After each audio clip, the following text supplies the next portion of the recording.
জিন্দা লাশ জাতীয় পার্টি বাঁচাবে কে শীর্ষক উপসম্পাদকীয়টি লিখেছেন আমার দেশের সহযোগী সম্পাদক আলফা জানাম। রাষ্ট্রপতি জিয়াউর রহমানের হত্যাকাণ্ডের পর বিচারপতি আব্দুস সাত্তারের নির্বাচিত সরকারকে উৎখাত করে ক্ষমতা দখল করেছিলেন জেনারেল এরশাদ। এরশাদের ক্ষমতা দখলের পর শেখ হাসিনা তার প্রথম প্রতিক্রিয়ায় বিবিসিকে জানিয়েছিলেন, আই এম নট আনহ্যাপি। এরশাদের ক্ষমতা দখলে শেখ হাসিনার অখুশি না হওয়া কিংবা খুশি হওয়ার কারণ পরবর্তী রাজনৈতিক ঘটনা প্রবাহে দেখতে পাই। এরশাদের প্রধান টার্গেট ছিল জাতীয়তাবাদী দল বিএনপি। এরশাদের জাতীয় পার্টি নামে দল গঠন করে ক্ষমতা দীর্ঘস্থায়ী করতে বিএনপির ওপর যেমন নিপীড়ন চালিয়েছেন, তেমনি এই দলের বহু নেতাকে ভাগিয়ে নিয়ে মন্ত্রী বানিয়েছেন। এর উদ্দেশ্য ছিল বিএনপিকে দল হিসেবে ভেতর থেকে দুর্বল করে ফেলা। এরশাদ যে 9 বছর ক্ষমতা দখলে রাখতে পেরেছিলেন তার কারণ ছিল আওয়ামী লীগের নীরব সমর্থন এবং জাতীয় পার্টির ভারতপন্থী রূপ আড়াল করে জাতীয়তাবাদী রূপ ধারণ করা। ভারত সবসময় এরশাদকে নীরব সমর্থন দিয়ে গেছে, কারণ এর মাধ্যমে জিয়াউর রহমানের প্রকৃত জাতীয়তাবাদী রাজনীতিকে কোণঠাসা করে রাখা সম্ভব। পাকিস্তান আমল থেকে আওয়ামী লীগের সঙ্গে ভারতের গোপন সম্পর্ক গড়ে উঠেছিল, যা পরিপূর্ণ রূপ পেয়েছিল মুক্তিযুদ্ধের সময়। শেখ মুজিবুর রহমান হত্যাকাণ্ড ও সিপাহী জনতার অভ্যুত্থানের মধ্যে দিয়ে জিয়াউর রহমানের উত্থানের পর ভারতের বোধোদয় হয়েছিল আওয়ামী লীগের পাশাপাশি আরও একাধিক রাজনৈতিক দলের সঙ্গে সম্পর্ক গড়ে তোলার। এরশাদের ক্ষমতা দখলের পর ভারত জাতীয় পার্টি ও আওয়ামী লীগ উভয় দলকে সমর্থন দিয়ে গেছে। এরশাদ বিরোধী আন্দোলনে আওয়ামী লীগ নামকা ওয়াস্তে আন্দোলন করলেও এরশাদের প্রতিটি নির্বাচনে অংশ নিয়ে তার অবৈধ ক্ষমতা দখলকে বৈধতা দিয়েছে। বিএনপি নেতা মওদুদ আহমেদ ছিলেন এরশাদের উপরাষ্ট্রপতি। বিএনপি থেকে যেসব নেতাকে এরশাদ ভাগিয়ে নিয়েছিলেন মওদুদ আহমেদ তাদেরই অন্যতম, যারা পরে আবার বিএনপিতে ফিরে এসেছিলেন। মওদুদ আহমেদ তার বইয়ে এরশাদ ক্ষমতায় থাকা অবস্থায় হাসিনার সঙ্গে যোগাযোগের প্রসঙ্গ তুলে লিখেছিলেন, কমপক্ষে দুবার এরশাদ গোপনে হাসিনার সঙ্গে দেখা করেছেন।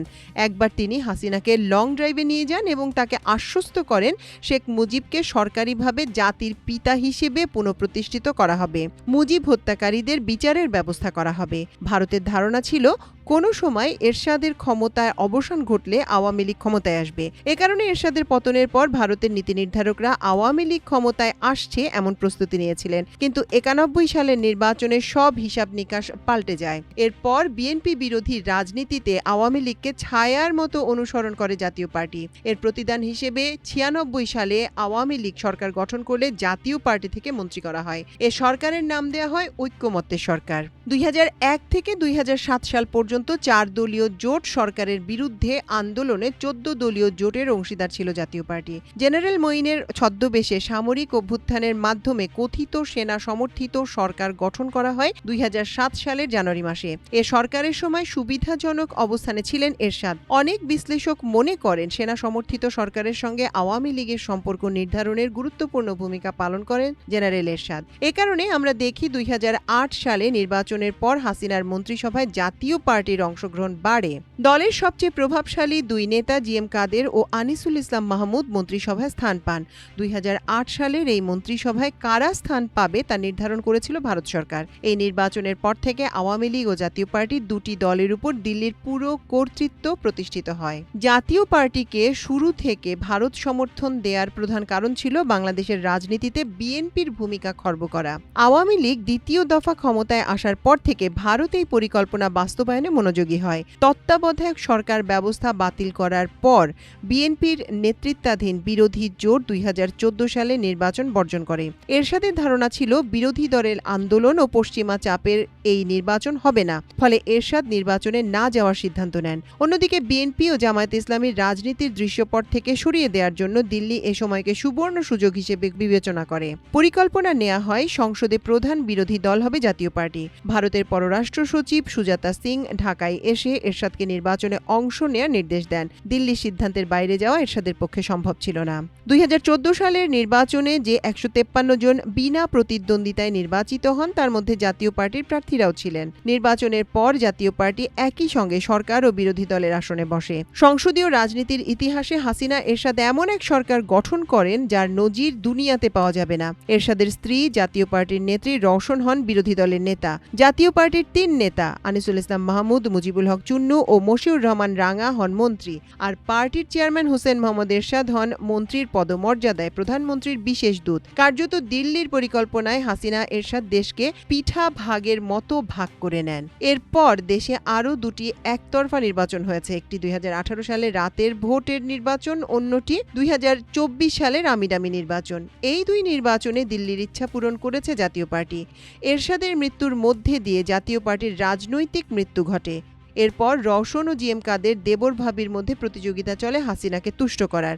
সর্বশেষ 2024 সালে নির্বাচনে হাসিনার কাছ থেকে দর কষাকষিতে সুবিধা করতে না পেরে দিল্লি গিয়েছিলেন জিএম কাদের। সেখান থেকে ফেরার পর সাংবাদিকরা বিমানবন্দরে জিজ্ঞাসা করেছিলেন দিল্লিতে কার সঙ্গে তার বৈঠক হয়েছিল। তিনি জানান, উচ্চ পর্যায়ের কর্মকর্তাদের সঙ্গে বৈঠক হয়েছে। সাংবাদিকরা এরপর জানতে চান কি নিয়ে আলোচনা হয়েছে। জিএম কাদের জবাব ছিল, তাদের অনুমতি ছাড়া তা প্রকাশ করা যাবে না। সম্প্রতি জিএম কাদেরের আত্মীয় ও জাতীয় পার্টির আন্তর্জাতিক বিষয়ক সম্পাদকের দায়িত্ব পালন করা সাকিব রহমান জাতীয় পার্টি নিয়ে তার অভিজ্ঞতার বিবরণ নেত্র নিউজে লিখেছেন। সেখানে তিনি জানিয়েছেন, 2022 সালের মে মাসে আমি ঢাকায় পাকিস্তান হাই কমিশনারের বাসভবনে এক নৈশ ভোজে যোগ দেই। নিমন্ত্রণটি ছিল প্রধানত শিক্ষাবিদ, শিল্পী ও সুশীল সমাজের সদস্যদের জন্য। আমি একদিকে শিক্ষাবিদ, অন্যদিকে দলীয় নেতা হিসেবে কূটনৈতিক অনুষ্ঠানে অংশ নেওয়া আমার দায়িত্ব। সেদিন একটি ছবি যেখানে আমি নিয়ন্ত্রণকারীর সঙ্গে ছিলাম, ভারতীয় রাষ্ট্রের জন্য সেটি সমস্যা হয়ে দাঁড়ায়। ভারতীয় হাই কমিশনারের একজন প্রতিনিধি সরাসরি দলের চেয়ারম্যানকে বিষয়টি জানান। এরপর পাকিস্তান হাই কমিশনে দাওয়াতে যাওয়ার পরিণতি কী হয়েছিল তাও জানান সাকিব রহমান।